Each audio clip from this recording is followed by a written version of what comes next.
Me llamo Camila, tengo 31 años, soy arquitecta de profesión y, probablemente, también de carácter, porque en todas las áreas de mi vida busco lógica, precisión, conclusión y el mínimo de ruido innecesario. Desde hace casi 5 años vivo con Mauricio, que trabaja como diseñador de interiores, tiene gusto visual, sentido del color, pero no inclinación hacia las estructuras, ya que todos sus proyectos existen en el caos de bocetos. Inspiración e ideas que no siempre llegan a materializarse, entre nosotros no hay conflictos serios, y en eso, curiosamente, también hay algo de agotamiento, porque aquello que transcurre sin ángulos agudos con el tiempo se convierte en una superficie lisa en la que ya no apetece detener la mirada. Mauricio es una persona a la que siempre le interesa más el proceso que el resultado, y eso no solo se aplica al trabajo, sino también a las relaciones, decisiones, a todo lo que requiere constancia. Con su familia habla poco y de mala gana. No porque le resulten desagradables, sino porque siempre está trabajando o simplemente no ve el sentido de gastar tiempo en conversaciones que le parecen vacías, demasiado correctas o repetitivas. Su tía cuenta siempre las mismas historias, su primo, aparentemente exitoso, carece de imaginación, según Mauricio, y su padre es demasiado serio, demasiado callado, y con él, dice, no hay realmente de qué hablar. Al principio lo aceptaba como un rasgo de su carácter, pero con el tiempo empecé a sentir que me costaba coincidir con eso, porque crecí en un entorno distinto, donde la familia no es una formalidad ni una carga, sino parte de la estructura interior de una persona. Algo que no siempre es cómodo, no siempre agradable, pero siempre importante. Me resultaba más fácil ir sola al cumpleaños de una tía o al velorio de alguna tía abuela lejana que escuchar una vez más como Mauricio decía que le daba pereza, que iba a ser aburrido, que no tenía que ponerse. No intentaba dar ejemplo. No jugaba a ser la compañera ideal, simplemente no quería que pensaran de nosotros como de una pareja que no aparece cuando se le espera. Al fin y al cabo, su familia realmente me acogió con calidez, y con algunos de ellos incluso me resultaba más interesante que con él en casa, cuando se sentaba con el teléfono mientras dejaba encendida alguna serie para evitar una conversación así. Empecé a aparecer cada vez más sola en reuniones familiares. Fue allí donde empecé a hablar más seguido con su padre, don Julián, un hombre de unos 70 años, con una contención expresiva en sus movimientos y una atención que no tenía nada de intrusiva. Había sido ingeniero, trabajó muchos años en una empresa estatal, y tras la muerte de su esposa, de la que hablaba rara vez y en voz baja, se quedó a vivir solo en una casa en las afueras.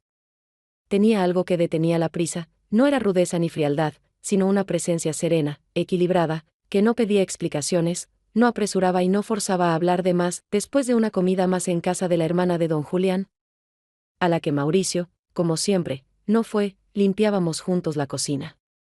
Él lavaba los platos con tranquilidad, sin intentar delegarlo a otros, y yo lo secaba con cuidado de no romper la vieja cerámica que se ha guardado en esa familia durante 100 años. En un momento le ofrecí que me los pasara todos para que no tuviera que estar de pie junto al fregadero. Me miró sin sonrisa, pero con una entonación clara que no dejaba lugar a dudas. Estoy acostumbrado a terminar lo que empiezo, lo dijo de manera sencilla, tranquila, no por efecto, no para ser valorado, y justamente por eso recordé esas palabras. En esa frase sencilla había lo que últimamente me faltaba en casa: claridad de intención, franqueza, la capacidad de no desaparecer en medio de los deberes, sino permanecer en ellos sin esperar elogios. Después de esa noche volví a encontrarme con don Julián en otras reuniones, y cada vez nuestras conversaciones se alargaban un poco más, se volvían un poco más sinceras, aunque se mantenían dentro de un tono general de cortesía. No había nada evidente en ellas, nada que pudiera contarse luego a alguien, salvo a mí misma, pero justamente esas conversaciones se quedaban conmigo más tiempo que cualquier chiste de Mauricio. Una tarde, después de una comida conmemorativa, nos quedamos solos en la cocina de su hermana. Él estaba de pie junto a la ventana, sostenía una taza de café y escribía algo en una pequeña libreta. Le pregunté si no le resultaba aburrido vivir solo. No respondió de inmediato, dio un sorbo y, sin mirarme, dijo: estar solo no siempre significa sentirse solo. Pero sí, hay días en que el silencio se siente demasiado profundo. Me quedé en silencio, porque no sabía qué sería apropiado decir. No fue una confesión, pero tampoco una formalidad. Él tenía el don de expresar cosas que yo apenas sentía, pero que aún no había formulado para mí misma. En casa no encendí la luz durante un buen rato, me senté en el pasillo, me quité los pendientes, y pensé en lo fácil que es acostumbrarse a una relación en la que todas las pausas se vuelven costumbre. Y el silencio, solo una forma de no arruinar nada. El martes por la mañana, mientras regresaba de una reunión con clientes y contestaba 3 mensajes al mismo tiempo, me llamó don Julián, cuya voz reconocí de inmediato, no solo por el timbre, sino por la forma en que pronunciaba mi nombre, sin apuro, como si me diera tiempo para reaccionar antes de pasar al asunto. Se disculpó por la llamada tan temprano y me dijo que su hermana estaba por celebrar su cumpleaños, que toda la familia se reuniría para una cena el sábado, y que Mauricio, evidentemente, lo había olvidado otra vez. Porque no había dicho una palabra al respecto, y, como él se imaginaba, difícilmente se acordaría a tiempo. Yo quería responder que le preguntaría a Mauricio, pero en lugar de eso dije que con gusto ayudaría con la organización, si había algo que llevar o preparar. Don Julián guardó silencio un momento y luego, sin cambiar el tono, como si fuera un comentario más, preguntó si podría llegar más temprano, porque le costaba un poco arreglar la terraza solo, y a María Elena le gustaba que todo se viera festivo. Le dije que llegaría a las 3, y así nos despedimos, aunque aquella despedida tampoco sonó como una formalidad, sino como algo un poco distinto, no un pedido de quedarse, pero tampoco una voluntad clara de separarse. Ese día, cuando llegué, el jardín olía a césped recién cortado, en la casa había una ventana abierta, y sobre la mesa estaban las bolsas con guirnaldas y servilletas, que resultaban algo cómicas en el contexto de aquella vivienda sobria, con paredes grises y silencio en cada rincón. Don Julián apareció con una escalera vieja, yo le pasé la cuerda, y sin apuro colgamos los adornos sobre la entrada, hablando de cualquier cosa, primero del clima, luego de pintura para la fachada, y después ya de arquitectura del modernismo de posguerra, que él comprendía sorprendentemente bien, incluso recordando algunos nombres que hoy casi nadie menciona. Me interesaba no solo lo que decía, sino cómo lo decía, con precisión, con calma, como si estuviera contando algo que tenía valor, independientemente de la reacción de su interlocutor. Cuando terminamos, me senté a descansar, y él trajo té. De forma casual, notó el anillo fino de oro blanco en mi mano, uno que me había comprado yo misma hace poco, simplemente porque quise regalarme algo sin motivo. Su mirada no fue invasiva, más bien concentrada, casi técnica, como alguien acostumbrado a analizar materiales, no señales sociales. No preguntó quién me lo había dado, no hizo ninguna insinuación, pero por primera vez me di cuenta de que Mauricio ni siquiera había notado ese detalle. A pesar de que nos veíamos todos los días, almorzábamos juntos, y él había sostenido mi mano al menos un par de veces desde entonces. Cuando empezó la cena, todos hablaban en voz alta, la tía recordaba sus años de juventud, algún pariente lejano mostraba fotos de sus hijos, todos reían con los mismos chistes de siempre, pero en medio de ese bullicio me di cuenta de que encontraba la mirada de don Julián más a menudo de lo que sería natural. Sus ojos no eran curiosos en el sentido en que lo son los de los hombres jóvenes, no había evaluación, ni deseo, ni juego, pero sí algo serio, quizá incluso cauteloso, pero ciertamente no indiferente. Cuando levanté la copa de vino para un brindis, él no me miraba en general, sino como si mirara a través de todo aquello, a mi intención, a cómo hablaba, a cómo sostenía la copa, a cómo elegía las palabras para no estar demasiado atada a ninguna, de camino a casa. No puse música, no respondí mensajes y ni siquiera intenté en mi cabeza explicar lo que sentía. Tal vez nada. Pero justamente esa inseguridad fue la primera señal de que algo se había desplazado, algo había ocurrido dentro de los límites que antes eran claros y familiares, pero que ahora se oscurecían en los bordes, dejando espacio para la duda. Fue un jueves por la tarde. Yo regresaba de la presentación de uno de nuestros nuevos proyectos residenciales y aún pensaba en la lista de correcciones para los contratistas. En ese momento, Mauricio me llamó. Eso ya era poco habitual. ¿Por qué?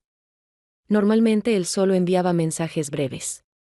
Esta vez me pidió que pasara unos días por la casa de su padre. Él se había ido de viaje por trabajo y el gato se había quedado solo. Según Mauricio, ese animal siempre empieza a hacer ruido. En cuanto se queda sin comida, no hice preguntas. Ya sabía que todo lo doméstico, sobre todo si se trataba de su familia y no de él, Mauricio lo dejaba en mis manos sin sentir culpa. El gato, en realidad, estaba tranquilo. Cuando entré en la casa, grande y algo oscura, el aire era fresco y constante. El ambiente tenía un olor a madera, café y algo más, probablemente una infusión de menta que el padre de Mauricio solía preparar por las noches. El gato estaba echado sobre el alféizar. No se movió al verme. Solo me siguió con la mirada y volvió a acomodarse como si entendiera que todo estaba en orden. Llené su cuenco, revisé el agua, limpié unas migas secas de la mesa de la cocina. Ya estaba por irme, pero vi que afuera oscurecía más rápido de lo normal. El cielo se había nublado de golpe y empezó una llovizna. Me quedé unos minutos más. Esperaba que la lluvia pasara, mientras preparaba un té y respondía a algunos correos. Luego el gato maulló desde otra habitación. No era fuerte, pero me hizo dudar. No tenía una razón firme para quedarme a dormir en una casa que no era mía. Sin embargo, tampoco tenía un motivo claro para volver a la mía. En casa no me esperaba nada especial. Mauricio pasaría la noche en su taller, decidí quedarme. Abrí el sofá de la sala, me cubrí con una manta que tenía olor a libros viejos y menta. Encendí una lámpara de mesa que proyectaba una luz cálida. La casa estaba en silencio, pero no se sentía vacía. Cada objeto tenía su lugar. No estaban ahí por decoración, sino porque alguien sabía cómo convivir con ese espacio. Cerca de las 9 sonó el teléfono. En la pantalla apareció un nombre familiar. La voz del padre de Mauricio sonó tranquila, con una leve sorpresa, pero sin exageraciones. Me agradeció de forma sincera. No fue una de esas frases vacías. Hablamos más de lo que se necesitaba para esa situación. Nadie intentó alargar la conversación, pero tampoco la cortamos con prisa. Las pausas no molestaban. El silencio acompañaba. Me preguntó si estaba cómoda y si el gato no había hecho mucho ruido. Luego recordó que en un cajón junto al escritorio había un té nuevo que alguien le había regalado. Pensó que tal vez me gustaría. Sonreí, sin decir nada. Sabía que él lo entendería igual. Preparé ese té. Me acomodé de nuevo en el sofá con la manta. Saqué de la estantería un libro sobre arquitectura industrial de mediados del siglo pasado. Era técnico, con ilustraciones, pero tenía algo acogedor. Leí mientras el gato se acercaba y se echaba a mi lado. Se movía lento, con calma, como todo en esa casa. Esa noche dormí con ligereza. No porque fuera más cómodo que en mi casa, sino porque era más tranquilo. Cada sonido, incluso el crujido de la madera, daba una sensación de espera. Como si alguien supiera que yo iba a llegar, aunque no se lo hubiera dicho. El domingo por la tarde, ya de regreso de una reunión con el equipo técnico, me sentía algo cansada pero en paz. El día casi terminaba. Imaginaba volver a casa, preparar un té, revisar el correo, escuchar música. Entonces el coche se detuvo sin previo aviso. No hubo ruido, ni luces en el panel. Todo quedó en silencio. Intenté encenderlo otra vez. Nada. El tablero seguía apagado. La lluvia apenas comenzaba. Era evidente que en pocos minutos se convertiría en tormenta. Miré a mi alrededor. Solo algunos autos estacionados y una tienda cerrada. En la esquina, un farol parpadeaba. No tenía ganas de caminar, ni de buscar un taxi. Mauricio no contestaría. Estaría en el taller, usando auriculares. Aunque viera la llamada, respondería más tarde. Saqué el teléfono, busqué un nombre familiar y llamé. El padre de Mauricio respondió de inmediato. Me preguntó dónde estaba y dijo que llegaría en 20 minutos. No hizo preguntas, ni mostró sorpresa. Cuando subí a su coche, la lluvia ya había cubierto las aceras. Dentro, el ambiente estaba cálido. Se sentía el olor a café y algo que recordaba una menta suave. Él me preguntó si había intentado encender el coche. Le conté que lo hice 2 veces, pero no pasó nada. Él dijo que probablemente era la batería. Comentó que suele pasar cuando el borne está flojo. Salió bajo la lluvia, abrió el capó, revisó algo y luego volvió al coche. Sacudió el agua del cabello y comentó que no había mucho por hacer. Con esa lluvia y sin herramientas, solo quedaba llamar a la grúa. Ya había hecho la solicitud, asentí. Todo estaba claro. Nadie exageraba, ni hablaba de mala suerte. Era solo una situación que requería una solución. Nos quedamos en silencio, escuchando cómo la lluvia golpeaba el parabrisas. Y de pronto, sentí que no quería que ese momento terminara. No por cansancio o frustración, sino porque me sentía bien allí, sin necesidad de hablar, sin tener que explicar nada. Él me ofreció su abrigo. Lo puso sobre mis hombros con un gesto natural. Le di las gracias. No añadí más. Hablamos de cosas simples. Comentamos que anochece más temprano cada vez, que los árboles del centro este año cambiaron de color de manera desigual. Dijimos que la ciudad, bajo la lluvia, parece más vieja, pero no pierde su carácter. Cuando llegó la grúa, todo fue rápido. Él ayudó con los trámites y entregó las llaves.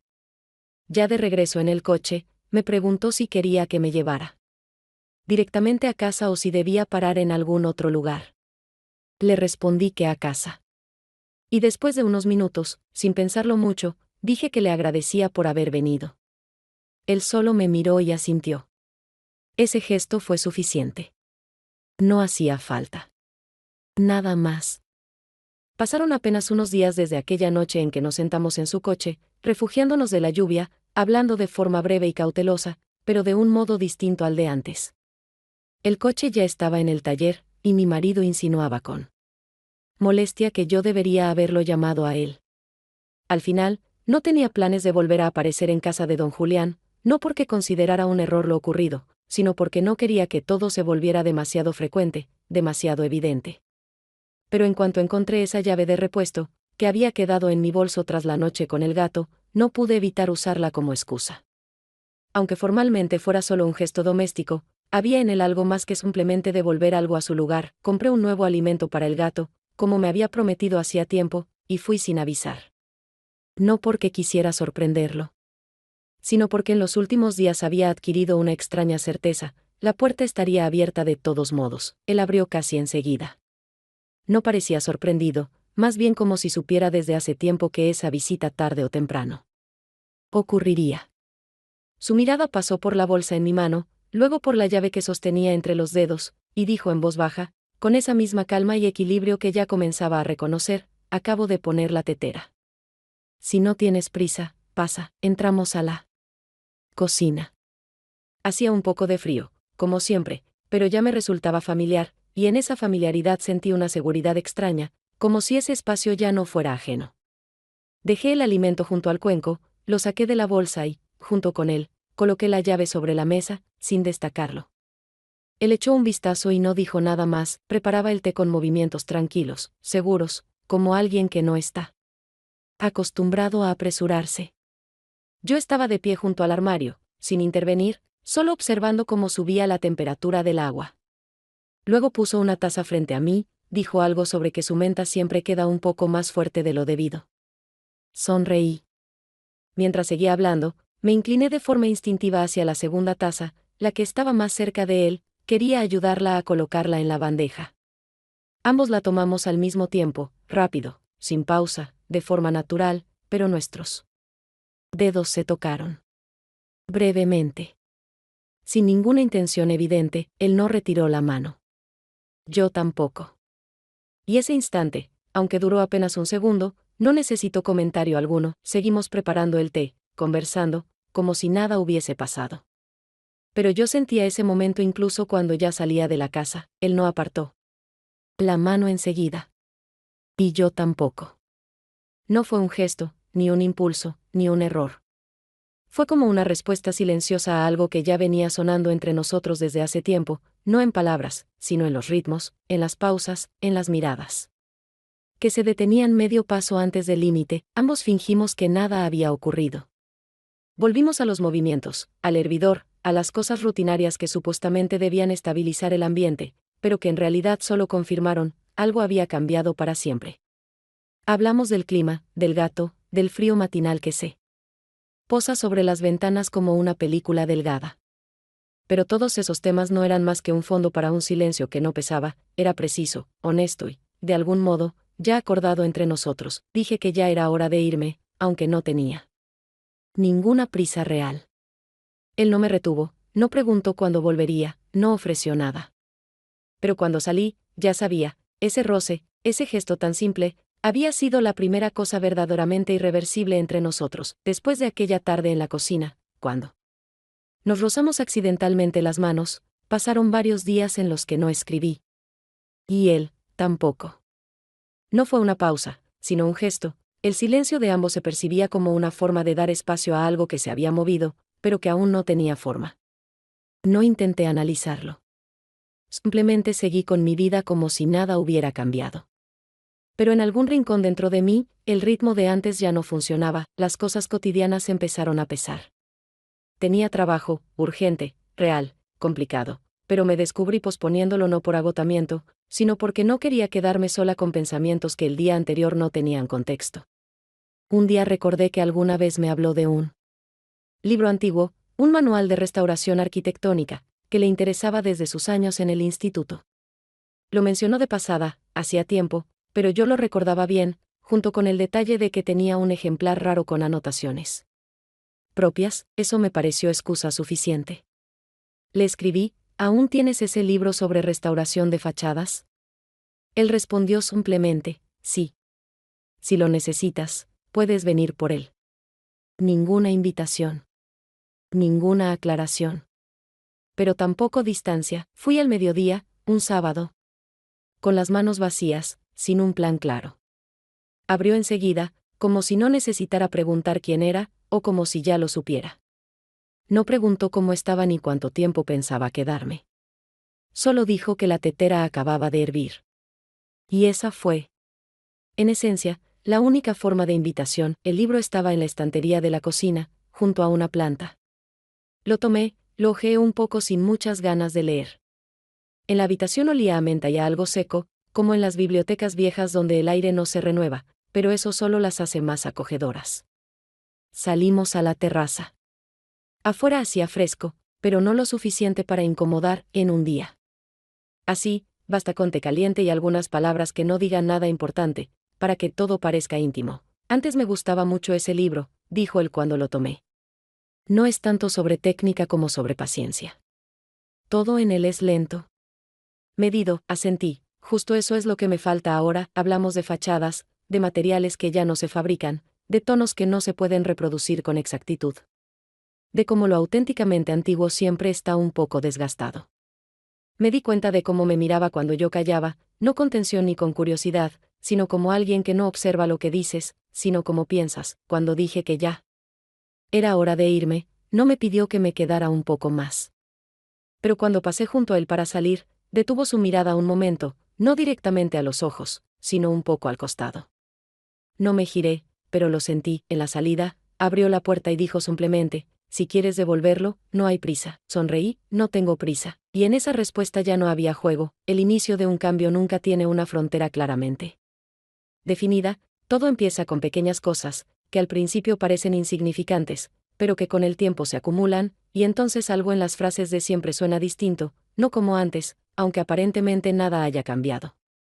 En nuestro apartamento apareció ese algo distinto, primero en las miradas, luego en los silencios, que ya no eran neutrales, sino que parecían una espera que alguien intentaba no poner en palabras. Últimamente Mauricio se había vuelto más atento, no de forma brusca, ni evidente, sino con cierta cautela, como si intentara recuperar el control de algo que durante mucho tiempo consideró estable, pero que de pronto sintió tambalear bajo sus pies.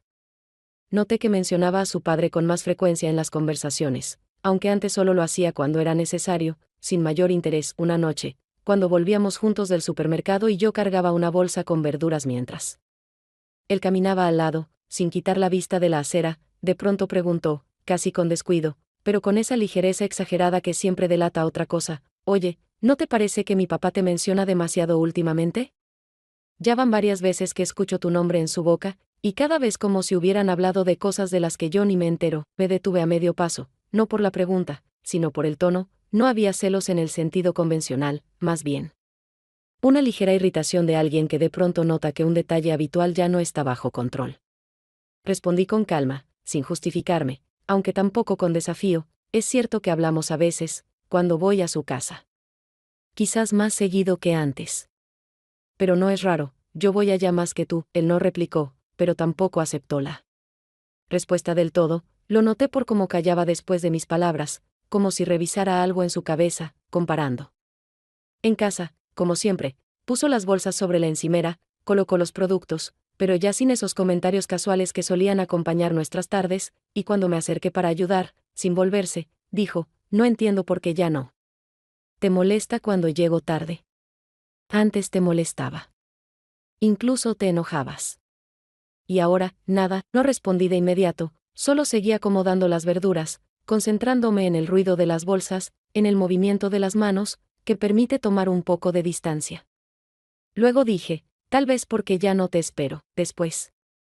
De eso no dijo una sola palabra más, solo cerró la puerta del refrigerador con un poco más de fuerza, lo cual, para él, era casi un grito. Se fue al dormitorio sin anunciar cansancio, ni planes para la mañana, ni si debía poner el despertador. Me quedé en la cocina, no porque tuviera algo más que hacer, sino porque no quería entrar en esa misma habitación, donde las paredes aún recordaban nuestros movimientos habituales, pero ya no contenían nada vivo. Me senté a la mesa, serví un poco de agua y me quedé allí unos minutos en la penumbra, tratando de entender a quién estaba esperando en ese momento, no en general, no en el gran sentido, sino justo en ese instante, en ese apartamento, donde el silencio ya había dejado de ser compartido.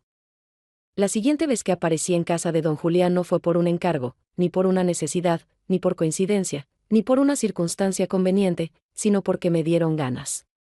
Aunque no me lo admitiera de forma tan directa como tal. Debería. Llevé comida nueva para el gato, la misma marca, pero con otra fórmula, porque me pareció importante cuidar no solo de un hombre adulto que perfectamente podía arreglársela solo, sino también de un animal silencioso que nunca salía de la casa, pero siempre sabía exactamente quién acababa de entrar en la cocina. No avisé que iría, aunque sabía que estaría en casa, porque los lunes siempre eran sus días de trabajo. En el taller, y por la tarde solía volver para preparar su té y releer lo que ya había leído muchas veces, pero aún seguía pensando. No se sorprendió cuando abrió la puerta. Dijo un escueto, pasa. Y casi enseguida preguntó si tenía tiempo para un té en la terraza. Acepté, y la terraza era como siempre. Las tablas de madera crujían un poco, sobre la mesa había un periódico, unos lápices, una libreta con anotaciones sobre libros y 2 tazas que esperaban.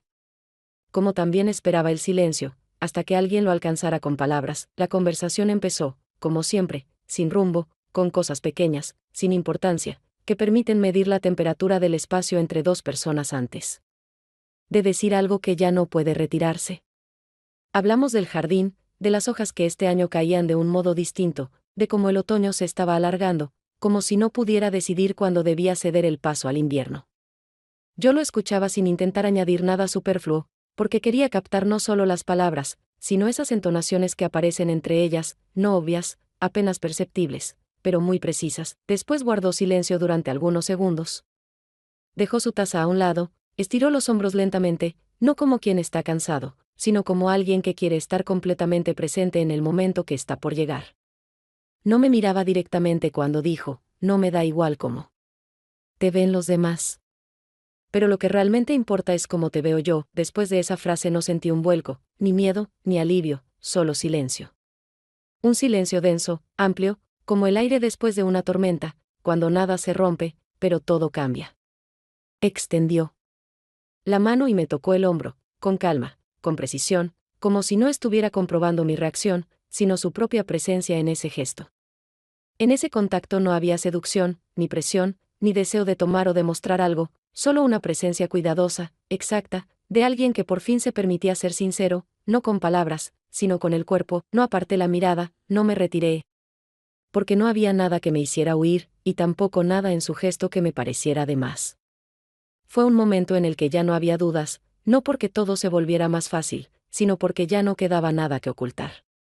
Él no intentó prolongar ese contacto, no lo convirtió en otra cosa, al contrario, se detuvo, como comprendiendo que eso era suficiente para que todo fuera distinto. Cuando regresamos al interior, ninguno mencionó lo que había pasado. Pero fue justamente esa ausencia de palabras la confirmación más clara. El silencio ya no volvería a ser lo que había sido solo unos días atrás. No puedo decir que, después de aquella conversación en la terraza, algo haya cambiado radicalmente. No hicimos acuerdos, no fijamos reglas, no definimos un nuevo tipo de relación, como suele pasar en esas historias donde lo importante es el hecho de ponerle nombre a las cosas.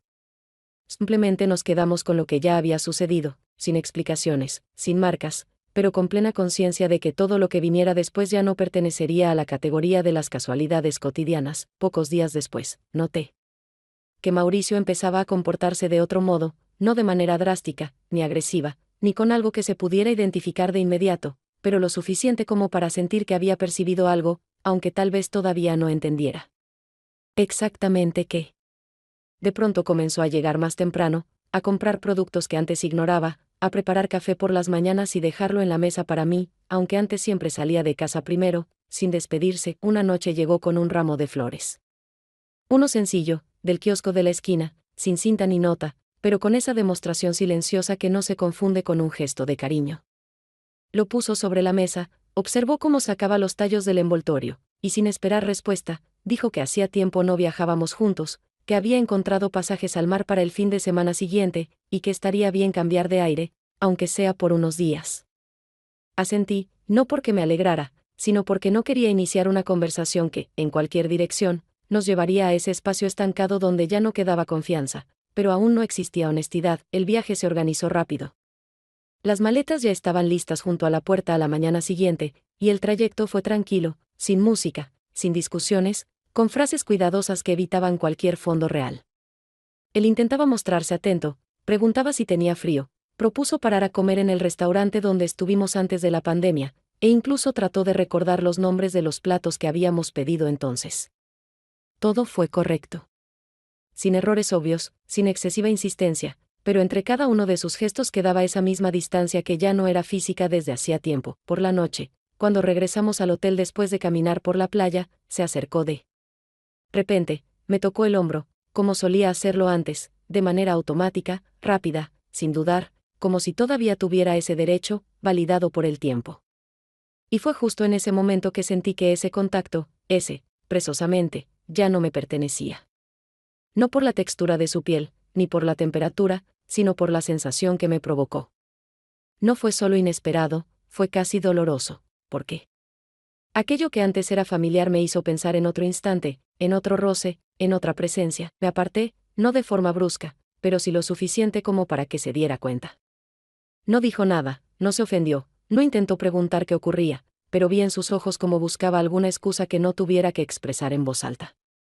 Me levanté, salí al balcón, respiré el aire del mar que ya parecía demasiado frío para la temporada, y entendí que en ese instante no estaba pensando en él, ni en su cercanía, ni en sus intentos por sostener lo que teníamos. Pensaba en otra cosa, en alguien que ni siquiera estaba en esa habitación, pero cuya ausencia, justo entonces, hablaba más fuerte que todos los demás.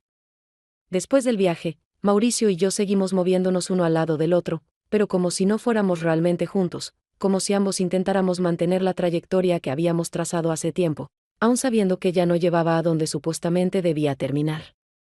Cada mañana desayunábamos en la misma mesa donde antes compartíamos planes para el día, pero ahora nuestras conversaciones eran frases sueltas entre grandes pausas, esas que no aparecen por casualidad, sino cuando lo simple ya cuesta más que callar lo complejo. No esperaba nada especial, ni respuestas, ni aclaraciones, ni decisiones, porque entendía que el momento de la claridad ya había pasado, y los dos callamos.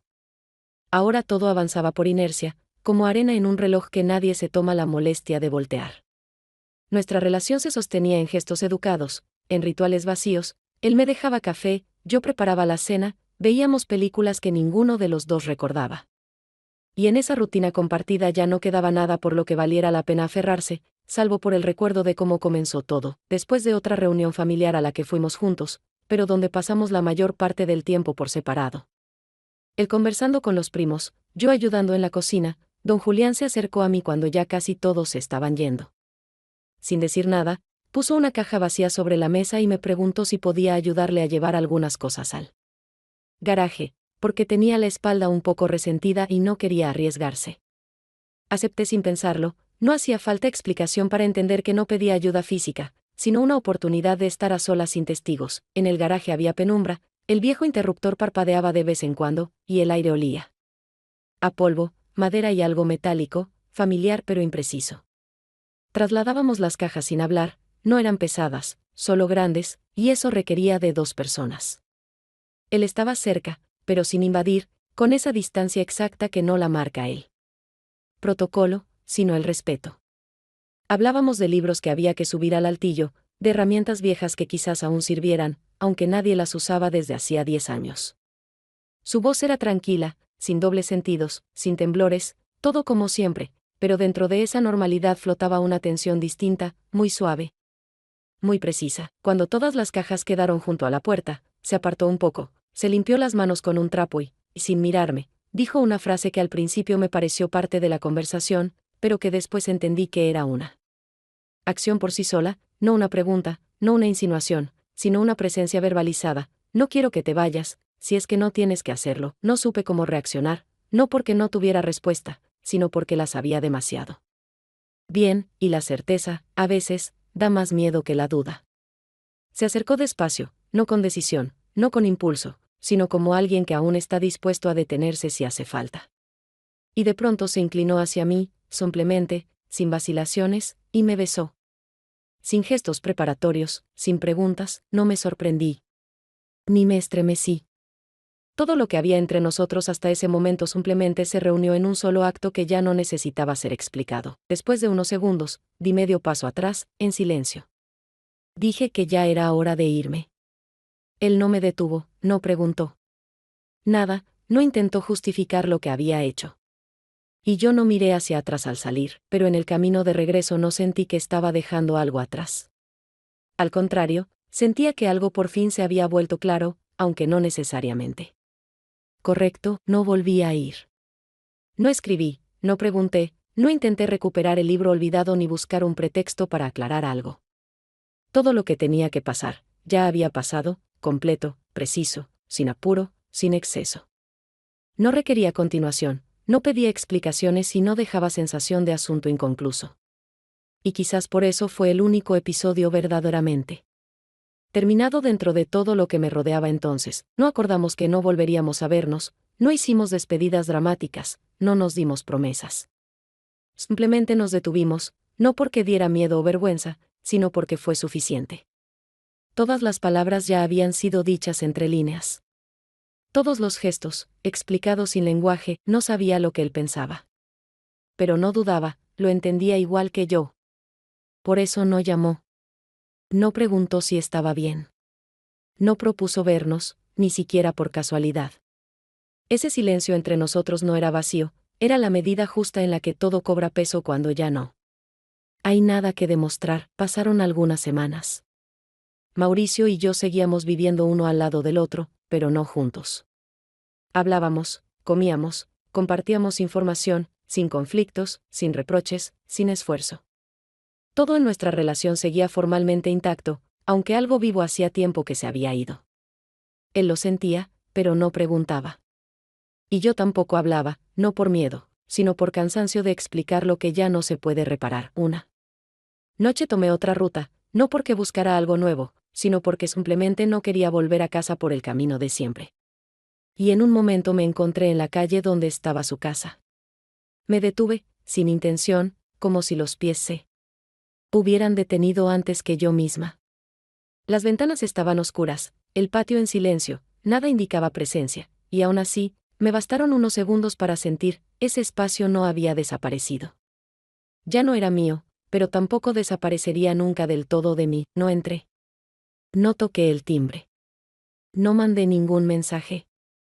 Solo me quedé un momento allí, mirando, sin pensar en nada, sin esperar nada. Luego seguí caminando, despacio, tranquila, ya sin resistencia interna, y ese fue el final. Pero no porque algo se rompiera, se perdiera o dejara de tener sentido. Al contrario, porque todo ocurrió de verdad. Y cuando algo verdadero termina, no desaparece. Permanece.